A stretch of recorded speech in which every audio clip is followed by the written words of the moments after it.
오늘 전도서의 말씀인데요. 제가 설교할 본문은 이 전도서는 솔로몬이 쓴 책입니다.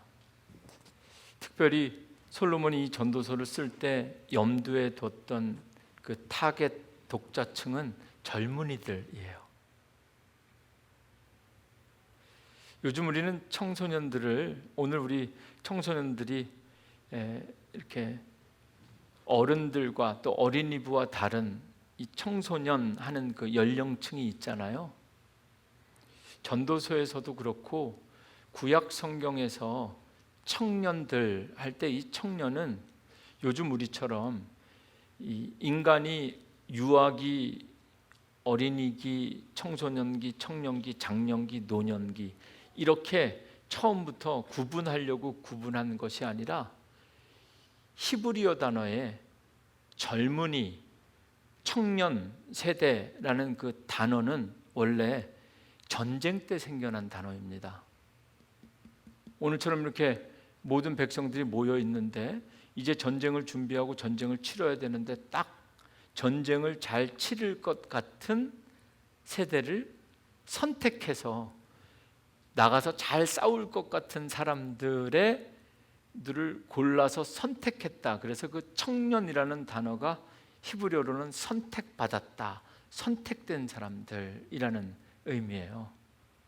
오늘 이 예배가 정말 우리 청소년, 청년, 이 세상에 젊은 청년들이 많은데 하나님께서 특별히 선택하셔서 부른 우리 청년들에게 제가 4가지를 말씀하려고 합니다.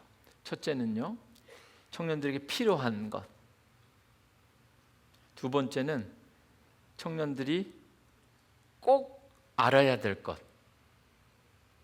세 번째는 청년들이 기억해야 될 것. 네 번째는 우리 청년들이 꼭 지켜야 될 것. 4가지밖에 얘기 안 했는데 벌써 잘 헷갈리죠? 첫째가 뭐라고요? 첫째가 뭐라고요? 필요한 것, essential. 청년들에게 정말 필요한 것. 두 번째는 뭐죠? 알아야 할 것, perception, perceive. 알아야 될 것. 세 번째는 remembrance, 기억해야 될 것. 네 번째는 지켜야 될 것, obedience, 순종하고 복종하고 지켜야 될 것. 먼저 첫 번째 필요한 것은 오늘 본문과 상관없는 기본입니다. 먼저 우리 기존 성도님들에게 좀 묻고 싶어요. 우리 청소년들에게 가장 필요한 게 뭘까요?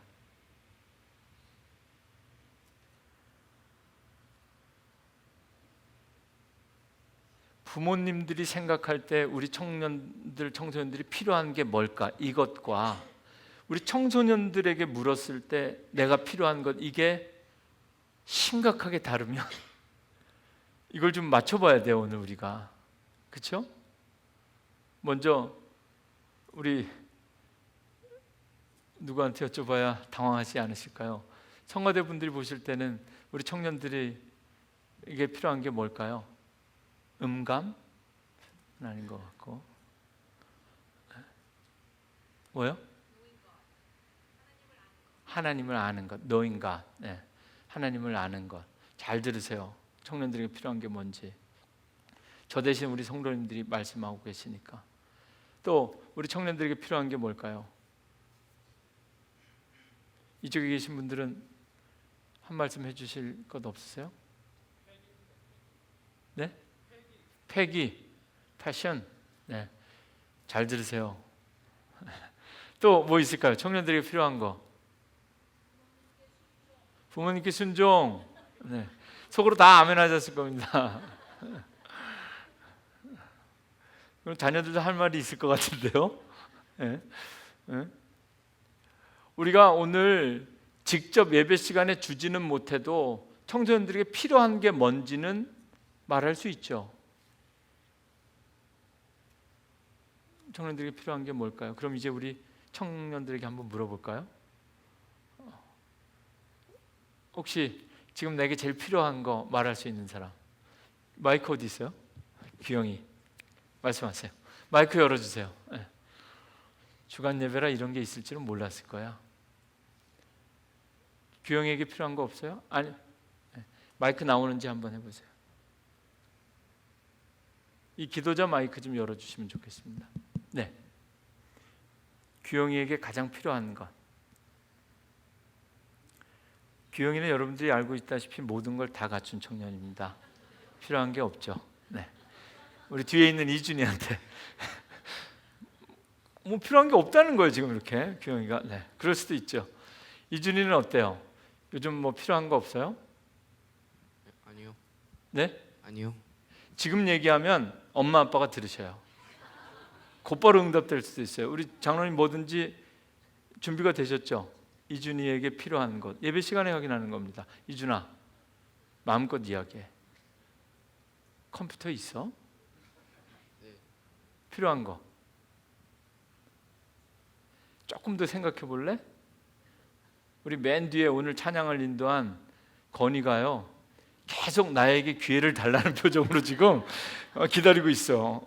건이한테 마이크 줘보세요. 네, 우리 청년에게 필요한 게 뭐가 있을까요? 뜨겁게 찬양할 수 있는 기회가 다들 필요한 것 같습니다. 언젠가 건이가 건강하게 커서 성가대 갈 수 있도록. 네, 우리 그 옆에 우리 서진 형제 필요한 거 없어요? 성장하는 믿음입니다. 네? 성장하는 믿음입니다. 믿음. 오늘 제가 말씀드리고 싶은 거 서진이가 대답해 줬는데요. 청년의 때 필요한 게 참 많을 수 있는데 가장 중요한 것, 제가 목사이기 때문에 이 이야기를 하는 것이 아니라 믿음이 필요합니다. 믿음.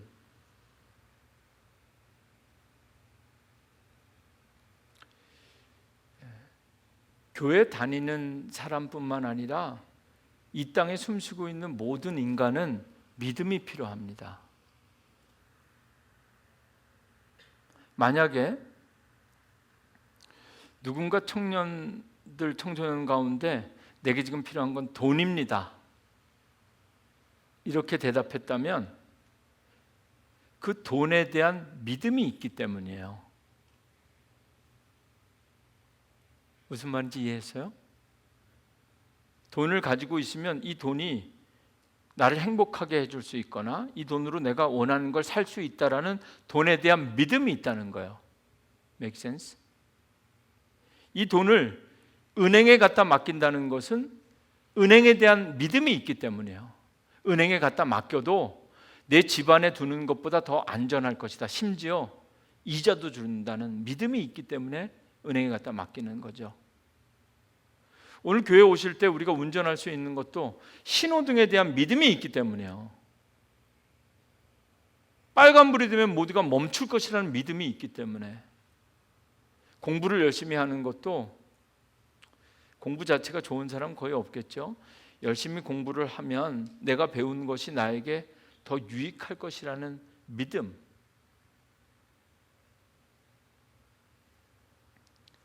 믿지 않는 사람에게도 모든 인간들은 믿음이 필요합니다. 그런데 오늘 제가 청소년부 청년 예배를 드리면서 우리 자녀들에게 참 감사한 것은 우리 자녀들이 어린이부 때와는 달리 이렇게 자라서 이렇게 듬직하게 앉아서 말씀을 경청할 수 있는 세대가 되었다는 게 너무 오늘 갑자기 은혜가 되네요. 이 앞에 제가 서서 우리 청소년들에게 말씀을 전할 수 있어서. 여러분들이 기억해야 될 것, 여러분들에게 지금 세상적인 눈으로 보면 필요한 게 참 많지만 그러나 우리 삶의 essential, foundation of Christian life is faith, 믿음이라는 것. 오늘 좀 말을 나온 김에 하나만 더 여쭤볼까요? 믿음이 뭘까요? 우리 아까 믿음에 대해서 답한 서진이, 믿음이 뭘까요? 자꾸 안 물을게요. 이거 마지막 질문이에요. 믿음이 뭘까요?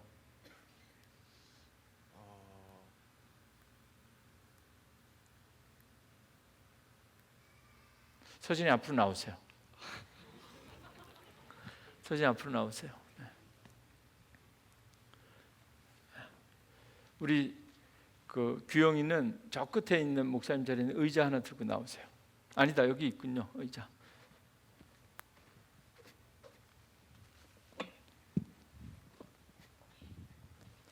많이 보았을 텐데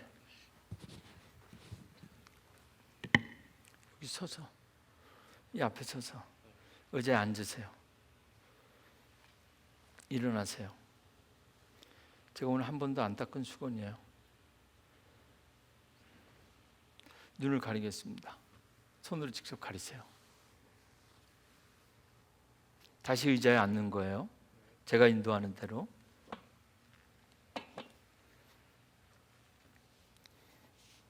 믿어요? 저 믿어요? 우리 사람들 볼 수 있게. 지금 눈에 보이지 않아요. 방금 앉아있는 의자가 진짜 어디 있는지 우리 서진 형제는 모를 거예요. 저는 알고 여기 우리 성도님들은 다 아는데, 제가 이제 인도하는데 가서 앉으라고 하면 한번 앉아보는 겁니다. 오케이?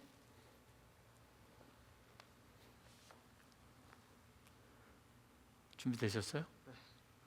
할 수 있겠어요? 앉으세요. 잘하셨어요. 믿음은 이런 겁니다. 하나님과 우리 사이를 설명할 수 있는 가장 기본적인 개념이 믿음이에요. 눈으로 보지 않아도. 서진이가 모든 사람이 의자를 확인하고 앉는 것은 믿음이 없이도 할 수 있는 일이에요. 그리고 실제 서진이가 잘 했지만 아마 더 어린 청년이나 여기 어른분들도 이런 식으로 눈을 가리고 앉으라고 하면, 제가 어제 우리 전사님한테 한번 이걸 시뮬레이션 해봤어요. 네? 우리 청소년부 전사님 앉으라 그랬더니 발로 이렇게 뒤를 하시더라고요. 우리 서진이가 전사님보다 믿음이 더 좋은 거예요. 믿음은 자연스럽게 들어가셔도 돼요. 고맙습니다. 이거 의자 좀 가지고 들어가세요. 믿음은 눈에 보이지 않는 것이라서 여러분들이 다 마음으로 느끼고 설명할 수 있어도, 느끼고 그 개념을 가지고 있어도 이렇게 누가 물어보면 딱히 이렇게 대답하는 것이 조심스럽죠. 그러나 우리 청소년 청년들이 정말 알아야 될 것은 오늘 잠깐 보여준 것처럼 하나님과 우리 사이를 설명하는 가장 기본적인 개념이 믿음이에요. 눈에 보이지 않지만. 이 믿음이라는 개념이 구체화된 것이 신약 시대인데요. 신약 성경은 헬라어로 쓰여졌고, 헬라어로 우리 믿음의 단어 제가 설명드린 것처럼 헬라어로 믿음이라는 단어는 3개 정도 있습니다. 그 가운데 오늘날 한국 성경에 쓰여지는 믿음으로 번역된 단어는 피스티스라는 단어예요. 이 피스티스라는 단어가 원래 교회 안에서 만들어진 단어가 아니라 복음이 생기기 전부터 사회에서 경제적으로 정치적으로 통용되던 단어입니다. 피스티스, 피스토스. 이 단어를 연구한 사람들의 연구 자료를 보면 헬라어를 사용하던 그 시대의 사람들이 이 믿음이라는 피스티스라는 단어를 사용할 때 아주 구체적이었다는 거예요. 어음을 끊어주고 이 어음은 절대로 부도나지 않을 것이다. 그것이 피스티스였답니다. 친구나 이웃이 어려움을 처했을 때 모른 채 하지 않고 기꺼이 피스티스하였다. 군인이나 노예들이 그들에게 맡겨진 임무를 충실하게 피스티스하였다. 전쟁에 패하거나 항복한 나라의 백성들은 절대 죽이지 않는 것, 그것이 피스티스였고, 자신이 발행한 어음은 절대로 부도내지 않는 것, 그것이 피스티스였다. 우리는 신앙 믿음이라는 것을 너무 추상적으로 생각합니다. 근데 실제 이 헬라어 단어의 용례는 아주 구체적이고 실제적인 삶의 언어였다는 거예요. 믿음은 생각의 언어가 아니라 실천과 삶의 언어라는 것. 한 가지 성경에서 좋은 예를 소개해드리면 사도행전 27장에 사도 바울이 사도 바울이 죄인의 몸으로 로마로 압송되는 장면이 나옵니다. 유라굴로라는 광풍을 만나게 돼서 배가 완전히 다 박살이 나게 되죠. 그리고 배 안에 있는 사람들이 다 죽게 됐습니다. 이 장면을 사도행전 27장 20절에 이렇게 기록하고 있는데, 여러 날 동안 해도 별도 보이지 아니하고 큰 풍랑이 그대로 있음에 구원의 여망마저 없어졌더라. 몇 날 며칠을 해도 보이지 않고 달도 보이지 않고 풍랑이 끊임없이 불어서 이제 배가 산산조각 나서 이제는 구원의 여망, 그 누구도 이 상황에서 살 수 있는 그런 가능성이 없었는데 말이죠. 다 죽게 되었는데, 이때 22절부터 이제 사도 바울이 이렇게 이야기합니다. 내가 너희를 권하노니 이제는 안심하라. 너희 중 아무도 생명에는 아무런, 다 죽게 생겼는데 말이죠, 아무도 죽지 않을 것이다. 배가 다 부서져도 우리의 생명은 한 명도, 한두 명 죽고 살고 이런 게 아니라, 배는 다 부서져도 우리는 한 사람도 죽지 않을 것이다. 왜냐하면 23절, 내가 속한 바 내가 섬기는 하나님의 사자가 어젯밤에 나한테 얘기했다는 거예요.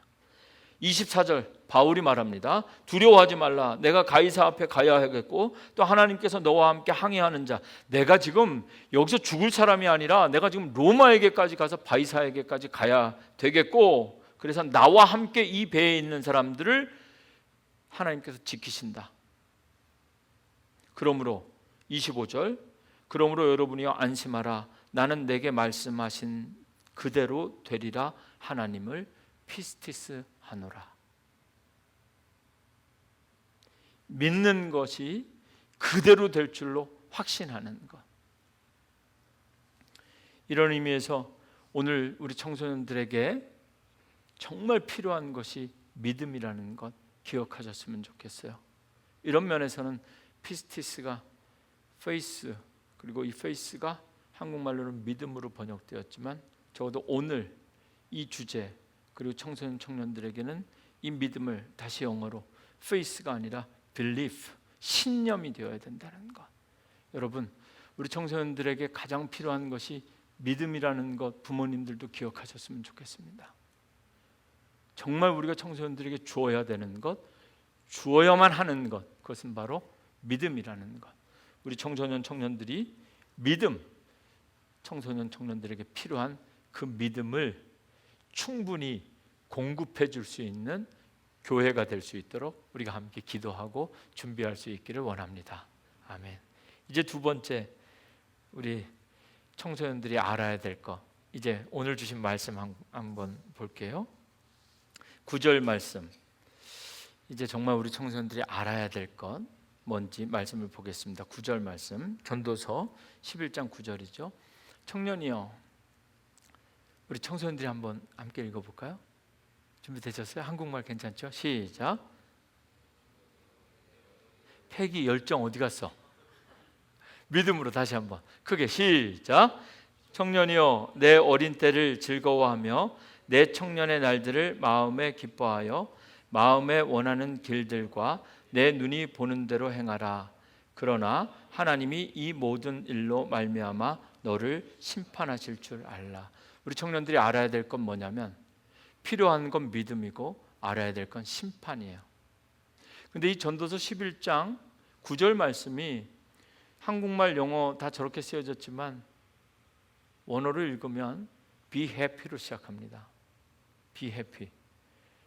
저는 우리 교회 청소년들이 행복했으면 좋겠어요. 행복하라. 한국말, 영어 그리고 원어를 다 종합해서 목사님이 지금부터 설명할게요. 청년들이요, 청년의 때 행복해야 됩니다. Be happy. Enjoy your life. 브라보, 브라보. 뭐 그런 노래도 있죠. 청년의 날들을 마음에 기뻐하여 마음에 원하는 것. 여러분, 마음이 기뻐해야 되고 마음이 원하는 대로 그렇게 마음대로 사십시오. 그리고 눈에 보이는 대로 보고 싶은 거 보면서 그렇게 사십시오. 그러나 however, 그러나 하나님이 여러분들이 청년의 때부터 한 것, 그리고 청년의 때부터 말한 것, 그것 가지고 반드시 여러분들을 심판하신다는 것을 알아야 됩니다. 오늘 이 말씀이에요. 처음에 읽을 땐 되게 좋은 말씀 같은데 읽으면 읽을수록 불안해지는 말씀이 바로 전도서 11장 9절 말씀이죠. 즐거워해라.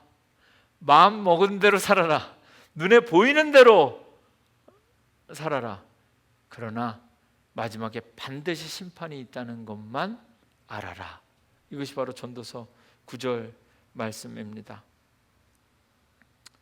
이 말씀이 이렇게 비꼬아진 말씀인 것 같지만 우리 청년들이 하나님이 심판이 있다는 것을 알면 이 문장은, 이 9절 말씀은 그러나라는 반전의 단어가 들어가 있기 때문에 솔로몬 왕이 젊은 세대들에게 정말 엄중하게 경고하는 말입니다.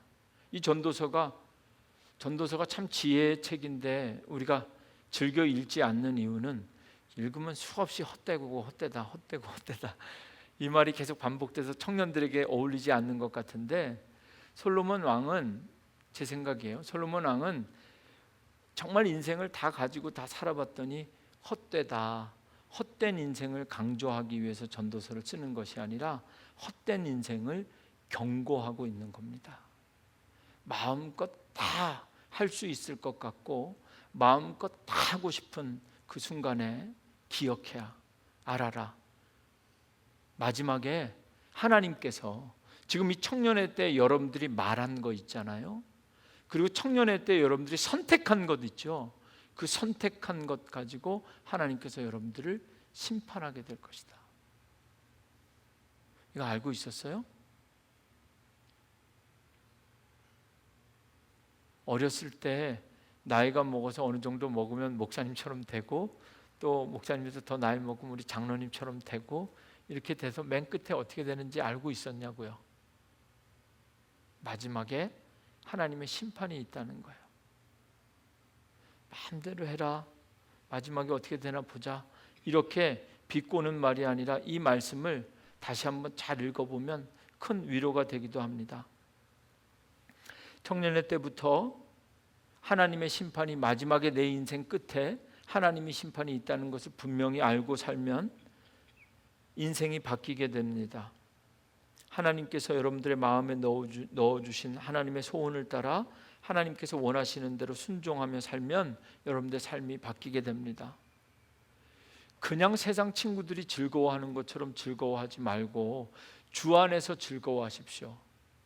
하나님의 마음, 정직한 영, 견고한 마음으로, 그 마음이 기뻐하는 것을 행하시면 마지막에 심판이 있다는 것을 알아서 그 심판이 두렵기 때문에 마지막에 벌 받을까 봐, 마지막에 지옥에 갈까 봐 그것 잊어버리지 말고 내가 지금부터 잘해야 되겠다, 이런 말씀이지만 동시에 이 말씀이 위로가 된다는 거, 믿음으로 살면서 다들 공부하고 있을 때 하나님께서 내게 주신 믿음 때문에 공부 대신 다른 것을 할 수도 있습니다. 다들 편하게 쉽게 좋은 배우자 만나고 좋은 직장에서 좋은 대우받으며 쉽게 멋지게 살고 있을 때 하나님께서 내 마음에 넣어주신 하나님의 소원 때문에 다른 친구들과는 조금 다른 삶을 살며 더 고생스럽고 먼 길을 돌아가는 것, 넓은 길이 아니라 좁은 길을 살 수도 있다. 그렇게 살다 내 인생 끝날 수도 있다. 그러나 마지막에 되면, 그때가 되면 기억하십시오. 그 모든 일로 말미암아 하나님께서 우리의 삶을, 정말 귀하고 복된 삶이 무엇인지 마지막에 판단하시고 심판하실 것이다. 마지막에 심판이 있다는 것을 아는 것은 세상 눈치 보며 사는 것이 아니라 마지막에 우리가 만나게 될 하나님, 그 하나님의 심판을 기억하면서 지금부터, 청년의 때부터 10절 말씀, 근심이 내 마음에서 떠나게 하며 악이 내 몸에서 물러가게 하라. 어릴 때와 검은 머리의 시절이 다 헛되니라. 저는 무슨 이유인지는 모르겠어요.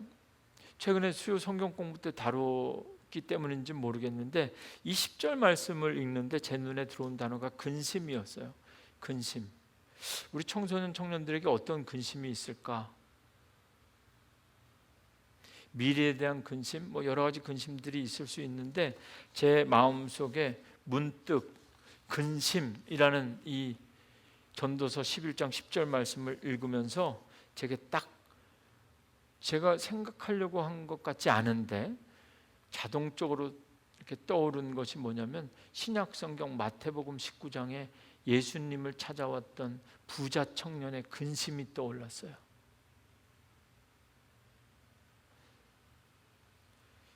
그리고 이 근심은 우리 여기 있는 우리 청년 청소년들이 아니라 우리 어른 부모님들이 좀 이해하셨으면 좋겠어요. 정말 우리 자녀들이 잘 살아서 월급도 많이 받고 막 건강하게 성공했으면 좋겠죠. 마태복음에는 그런 부자 청년의 근심을 다루고 있어요. 그 청년이 주님 앞에 옵니다. 어떻게 해야 천국에 갈 수 있습니까? 말씀을 잘 지켜야지. 망설임 없이 대답합니다. 다 잘 지켰다고.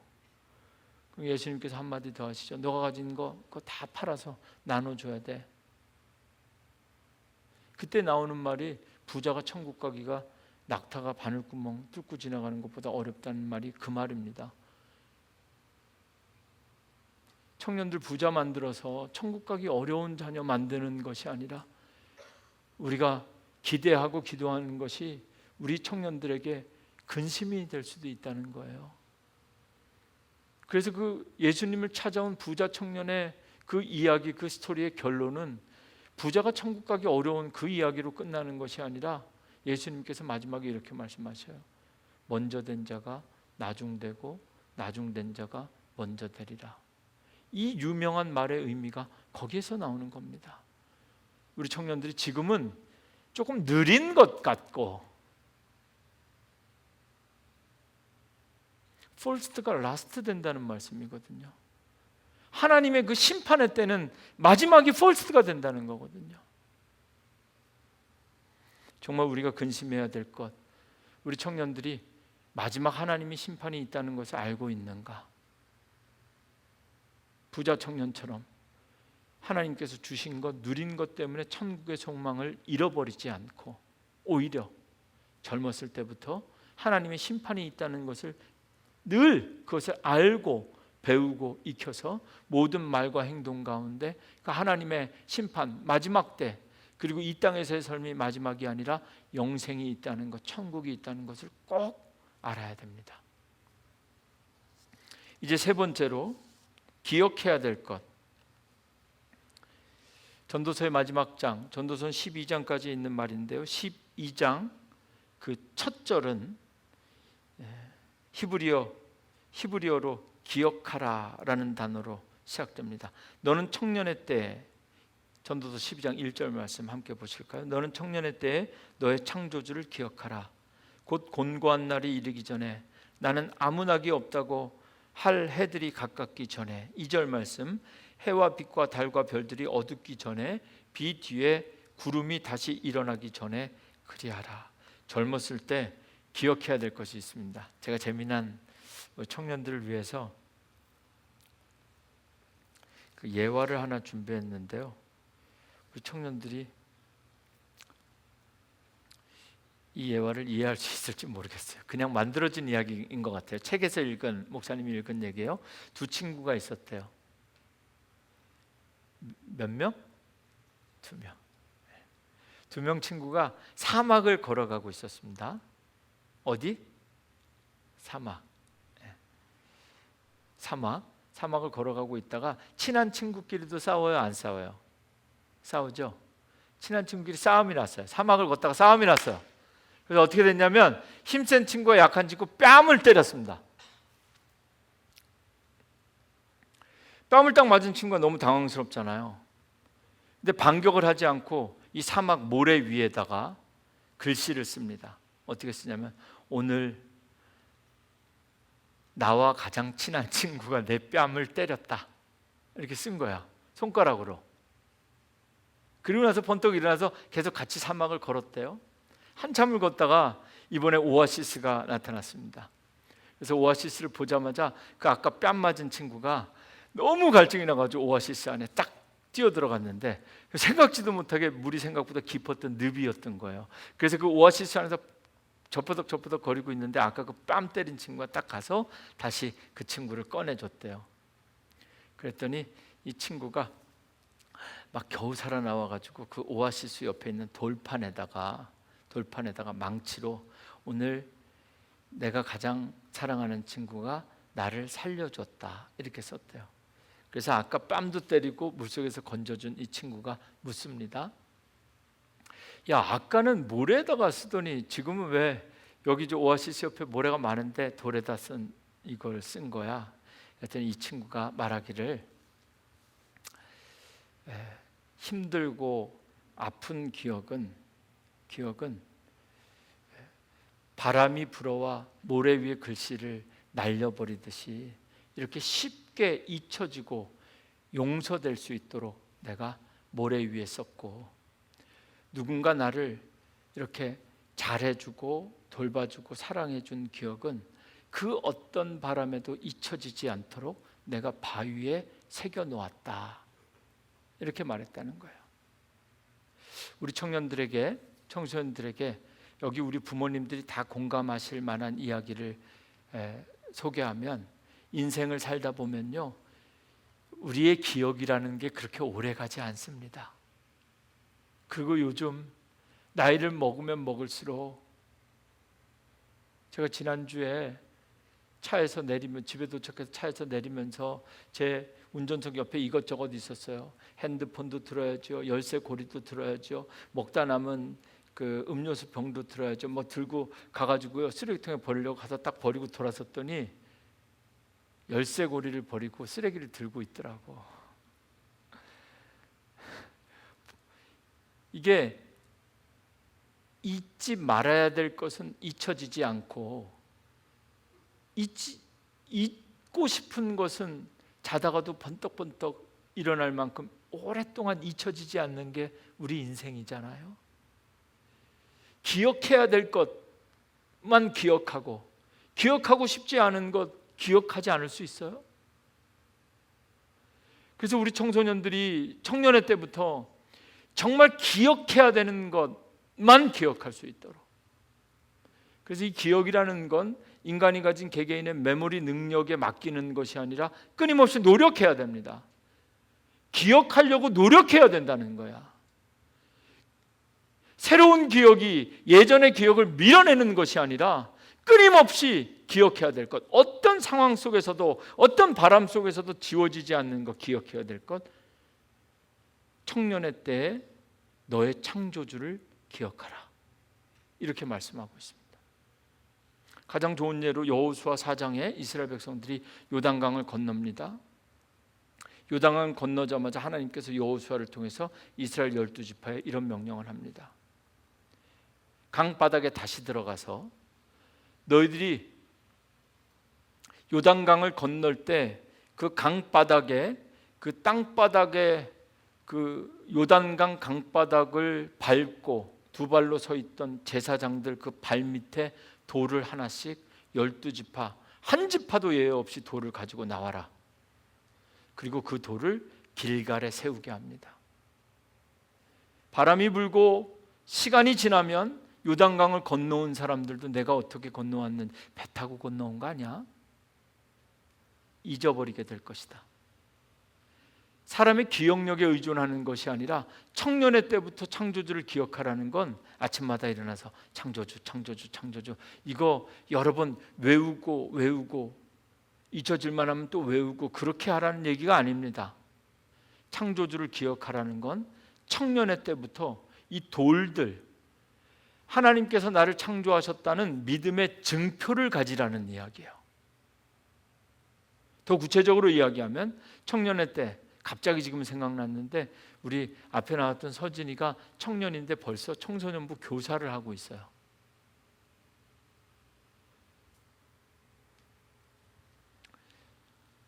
이번 주에도 나갔나? 주보의 교사 모집. 네. 3주째 나가는데 딱 한 분 문이 들어왔다고 합니다. 그런데 우리 서진이가 교사를 하고, 이 이야기를 목사님이 왜 하냐면, 창조주 하나님을 기억한다는 것은 생각만 하는 것이 아니라 청년의 때부터 내가 세상을 지으신 분이 하나님이고 내 인생을 창조하신 분이 하나님이라는 그 삶의 증거가 지금 내게 교사라는 사명을 이 감당한, 그것이 바로 이스라엘 백성들이 요단강 강바닥에서 들고 나온, 내가 하나님의 은혜로 요단강을 건너 약속의 땅에 들어올 수 있었다라는 그 증표, 그 돌을 세운 것처럼 지금 교사, 그때 그 시절에 서진이가 교사였다라는 그 사실이, 그 증거가 창조주 하나님을 기억한 증표가 된다는 겁니다. 청년의 때부터 기억만 하고 의식만 하는 것이 아니라 청년의 때부터 말씀으로 살고 사명을 감당하면서 믿음의 증표를 남기는 것, 그 일이 필요합니다.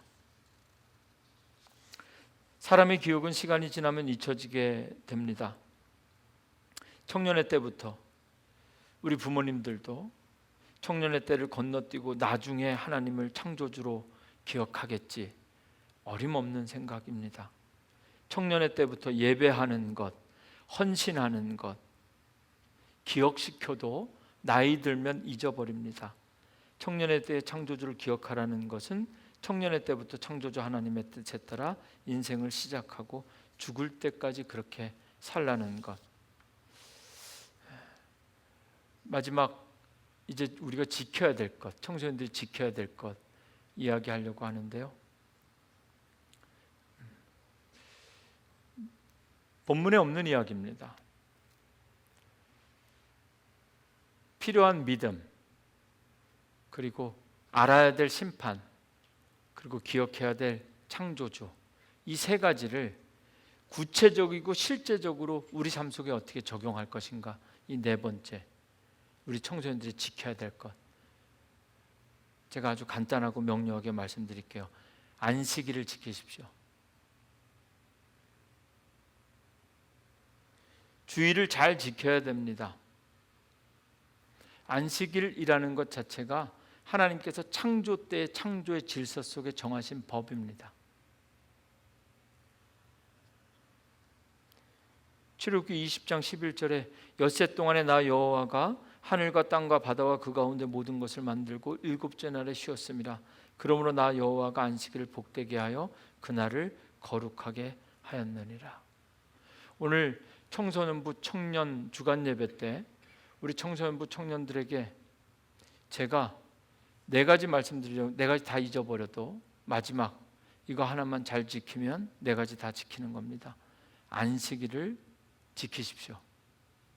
십계명 네 번째, 출애굽한 이스라엘 백성들에게 주신 십계명 중에 네 번째 말씀입니다. 안식일을 지키는 것, 그냥 지키는 것이 아니라 안식일을 기억하여 거룩하게 지켜야 됩니다.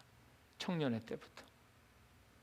그리고 청년들에게 이 마지막 청년들이 지켜야 될 것 말씀드리면서 우리 온 교회와 성도님들에게도 말씀드리고 싶은 것, 청년들에게 뿐만 아니라 이것이 청년의 때 반짝 지키고 말라는 말씀은 아니겠죠? 솔로몬이 어떤 세대를 염두에 두었는지 알 수 없지만 이 말씀을 다 읽고 오늘 설교를 위해서 기도하면서 제게 들었던 생각은, 이 청년의 때, 너는 청년의 때 너의 창조주를 기억하라. 이 청년의 때를 어떻게 이해할 것인가, 어떤 에이지로 볼 것인가. 어쩌면 20대 30대를 의미하는 것이 아니라 이 청년의 때는, 너는 청년의 때, 저에게는 너는 더 늦기 전에, 이렇게 읽혀집니다. 너는 더 늦기 전에. 누군가 그러잖아요. 늦었다고 생각할 때가 가장 빠르고 여러분들의 오늘이 가장 젊다고요. 여러분들의 삶에 각자의 인생에 있어서 오늘은 우리 모두에게 청년의 때입니다. 창조주를 기억하라. 안식일을 지켜라. 그리스도인들은 하나님의 은혜를 참 좋아합니다. 오늘 저는 우리가 은혜로 산다라는 고백에 한번 좀 이런 도전을 드리고 싶은데요. 여러분, 은혜 없이 살 수 있어요? 은혜 없이 못 살죠. 은혜가 전부죠. 근데 저는 제 삶도 그렇고 여러분들의 삶도 그렇고 은혜로만 산다는 것이 얼마나 위험하고 위선적인지 모릅니다. 은혜는 귀하죠. 은혜 없이 못 살죠. 하나님께서 안식일을 지키라고 할 때 은혜로 지키라고 하셨습니까? 성경 어디에도 은혜로 안식일을 지키고 예배드리라는 말 저는 그렇게 들어본 적이 없어요. 이건 은혜이기 때문에 지키는 것이 아니라 하나님께서 정하신 법이기 때문에 지키는 겁니다. 여러분, 오늘 예배가 은혜스러우면 다음 주에 또 나오고, 오늘 예배가 은혜가 덜하면 몇 주 쉬었다 나오실 겁니까? 신앙생활은 은혜임을 고백하는 것과 그리스도인으로서 우리가 감당해야 하는 건 다른 겁니다. 수많은 날들 가운데 엿새 동안은 열심히 일하고 마지막 날은 반드시 기억하고 거룩하게 지켜라. 왜 하나님은 나를 정하셨을까? 열심히 살다가 은혜가 되면 성전에 나오고, 은혜가 되면 드리고, 은혜가 되면 헌신하고, 은혜가 되면 무릎 꿇어라 한 것이 아니라 하나님께서 정하신 날, 정하신 방법에 따라 드려라. 우리 청소년, 청년들뿐만 아니라 우리 교회가 늘 하나님의 풍성한 은혜를 누리지만 받은 만큼 예배드리고 내가 느낀 만큼 은혜 주신 만큼 보답하는 것처럼 신앙생활하는 것이 아니라, 신앙생활은 하나님께서, 창조주 하나님께서 세상뿐만 아니라 나뿐만 아니라 창조의 질서를 정하신 그 법대로 안식일을 기억하고 거룩하게 지키는 것. 때로는 신앙생활이 참 힘들고, 오늘 아침에도 혹시 이곳에 계신 분들 가운데 한 주는 좀 쉬고 싶다, 정말 예배하러 나가는 것조차도